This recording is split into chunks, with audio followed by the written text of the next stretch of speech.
하나님 나라 복음을 살아가는 매일의 동행. 오늘 말씀은 마태복음 8장 23절부터 34절의 말씀입니다. 배에 오르심에 제자들이 따랐더니 바다에 큰 놀이 일어나 배가 물결에 덮이게 되었으되 예수께서는 주무시는지라. 그 제자들이 나와 깨우며 이르되 주여 구원하소서, 우리가 죽겠나이다.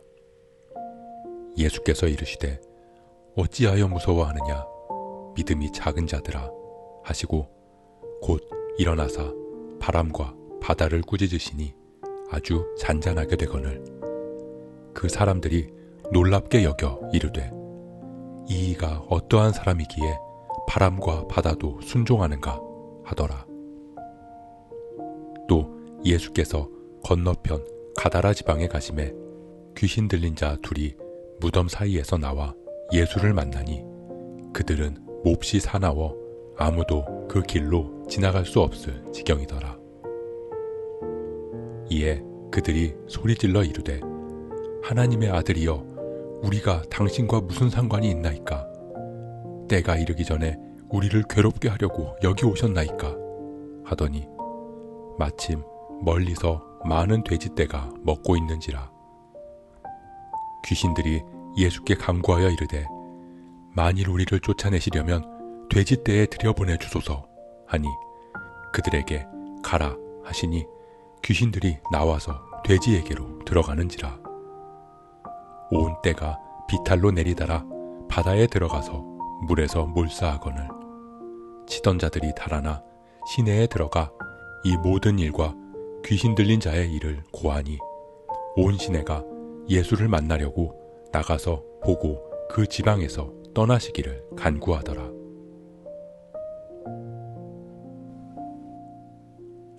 예수님의 우리를 향한 사랑, 그 사랑에 반응하는 우리의 믿음. 오늘 말씀을 통해 주님은 우리의 믿음을 돌아보기를 원하십니다. 예수님께서 배에 오르셨습니다. 그리고 제자들은 예수님을 따랐습니다. 그런데 그때 바다에 큰 놀이 일어나서 파도가 배를 덮쳤습니다. 오늘 본문의 24절은 번역상 그때에 라는 단어가 빠져 있습니다. 다른 번역에서는 그때 마침 바다에 거센 풍랑이 일어났다고 기록하고 있고, 새번역과 현대인의 성경에서는 그런데 갑자기 바다에 큰 풍랑이 일었다고 표현하고 있습니다. 그때 마침 예수님이 배에 오르셨고 제자들은 예수님을 따라서 배에 탔습니다. 그렇게 예수님과 동행하는 길이기에 제자들은 안심했을 것입니다.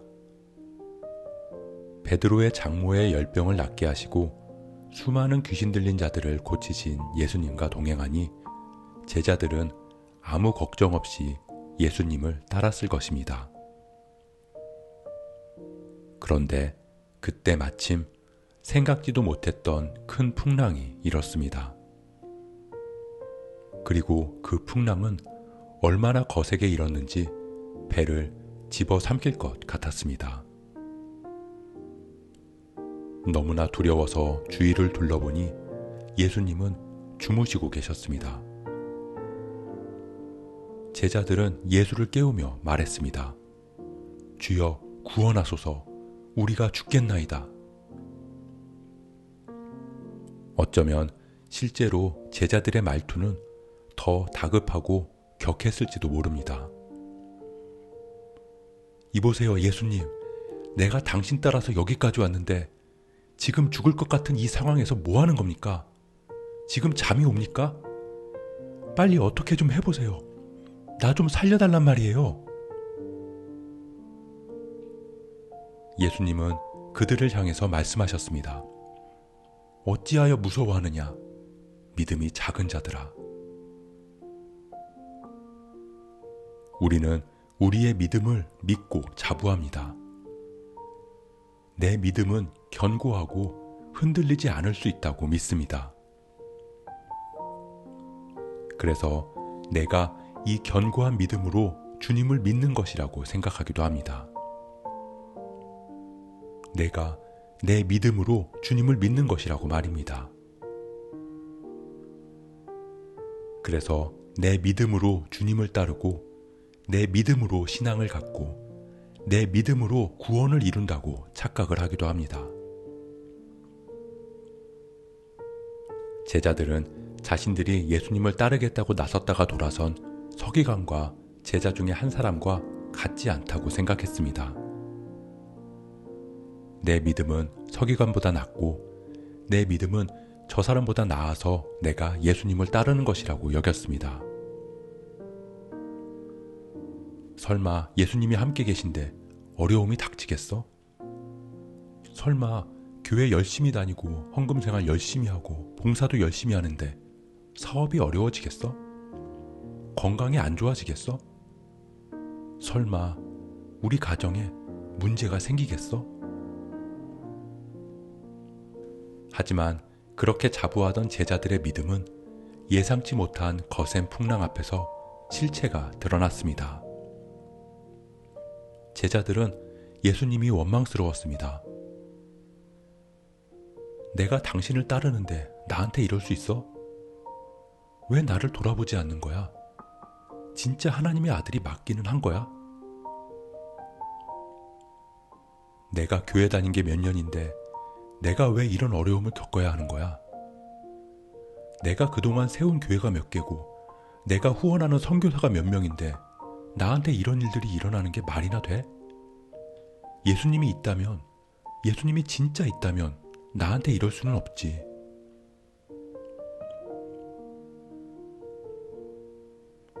이제 예수님은 건너편 가다라 지방, 거라사 지방에 들어가셨습니다.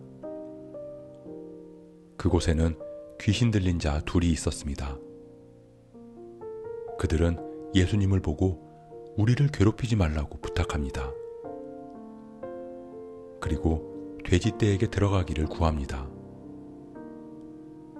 귀신이 들어간 돼지떼는 비탈을 달려 물에 빠져 몰사합니다.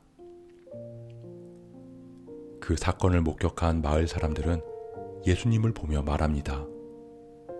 가시오. 이곳을 떠나시오.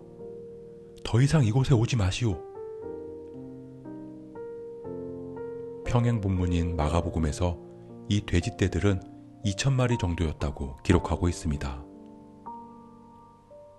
어쩌면 이 마을의 대부분의 돼지떼였을지도 모릅니다. 그들은 한순간에 자신들의 생업이 사라졌습니다. 그렇게 예수님으로 인해 삶의 위기를 겪게 되자 마을 사람들은 예수님을 쫓아냅니다. 2명의 이웃이 수년 동안 귀신 들려서 고생하다가 다시 돌아온 기쁨보다 나에게 닥친 손해로 인해 예수님을 원망합니다. 우리는 예수님을 믿지만 넘어서는 안 될 선을 가지고 있습니다. 그것이 때로는 생계가 되기도 하고 건강이 되기도 하고 자녀의 문제가 되기도 합니다. 그 선이 무너지는 순간 우리는 예수님에게 말합니다. 이러려고 예수 믿은 거 아니잖아. 더 이상 예수 안 믿어. 내 삶을 망가뜨린 신을 어떻게 믿을 수 있어?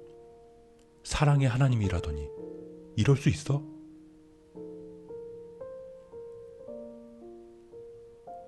사랑하는 성도 여러분, 우리의 믿음의 실체는 나에게서 나오는 것이 아닙니다. 나에게서 나오는 믿음은 반드시 그 한계가 있기 때문입니다.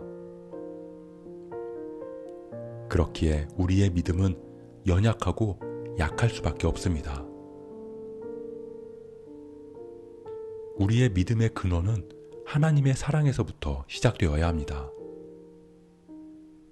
하나님이 우리를 사랑하시고 우리에게 은혜를 주셨기에 가능한 것입니다. 그렇기에 우리는 우리의 믿음을 자랑할 수 없습니다. 오직 우리를 사랑하시고 은혜 주시는 예수님만을 자랑할 뿐입니다. 오늘 우리의 믿음을 돌아보기를 소원합니다. 우리의 믿음은 나에게서 시작된 믿음인지 하나님의 사랑에서 시작된 믿음인지를 말입니다. 그렇게 오늘도 우리에게 은혜로 허락하신 믿음 붙들고 예수님을 진정으로 따르는 참된 제자의 삶을 살아가는 저와 여러분 되시길 주님의 이름으로 축복합니다. 오늘 말씀 묵상하면서 기도함으로 마음에 새기겠습니다. 우리에게 믿음을 허락하신 주님의 은혜에 감사드립니다. 우리가 나의 의로 주님을 믿고 따르는 것이 아닌 오직 하나님의 사랑과 은혜로 시작된 믿음을 살아가게 하옵소서. 그렇게 우리에게 주어진 삶의 자리에서 예수님을 전심으로 따르는 삶을 살아가게 하옵소서. 이 모든 말씀, 우리 믿음의 근원 되시는 예수 그리스도의 이름으로 기도합니다.